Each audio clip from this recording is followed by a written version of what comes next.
Magandang araw, ako po si Mark Lester Lirag. Ito po ang aking daily devotion. Trust God's Beautiful Plan na tinalakay po ni Pastor Russell Ocampo sa 365 Daily Devotion. Bible verse po ngayong araw ay galing sa Ecclesiastes chapter 3 verse 11. Ang sabi po dito ay, He has made everything beautiful in its time. He has also set eternity in the human heart, yet no one can fathom what God has done from beginning to end. Unang katuruan po ngayong araw ay, God is the grand author of history. Ang Diyos po ang may hawak ng panulat ng kasaysayan ng sangkatauhan at siya rin ang may hawak ng panulat ng kasaysayan ng ating buhay.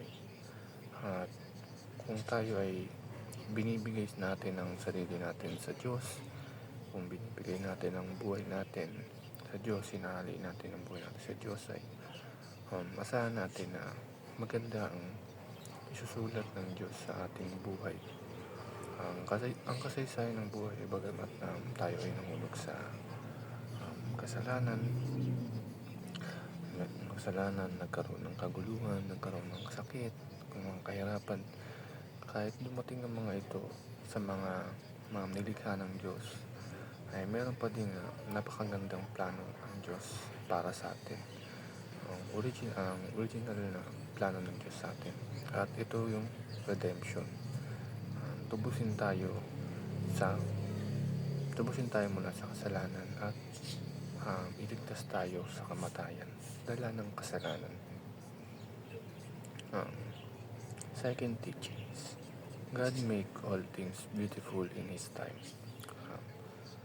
Ang history ng mundo ay parang nobela at ang Diyos ang author nito. Hindi pangit ang kahitnatnan ng istorya natin at ito ay papagandahin palalo ng Diyos. At kung meron tayong Kristo sa ating puso, sa ating buhay, malamang ay meron sa ating ginawa ang Diyos na kabutihan sa buhay natin. At kailanman ay hindi magtatapos ang buhay natin sa pangit na istorya. Bagkus ay ito ay magtatapos pa sa mas magandang istorya, at ang Diyos ang susulat nito. Dahil mahal tayo ng Diyos, kaya lubusin natin ang pagmamahal na binibigay niya para sa atin. Third teaching is, God does not reveal everything to us.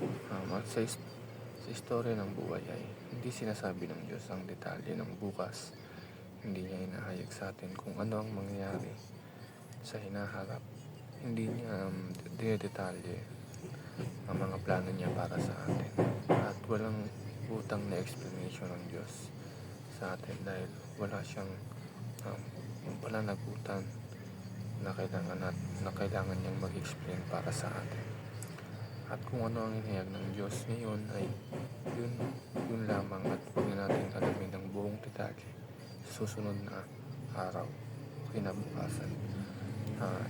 Kung dumating man ang kinabukasan, kung ano mangyari kinabukasan, ay magtiwala lamang tayo sa Panginoon.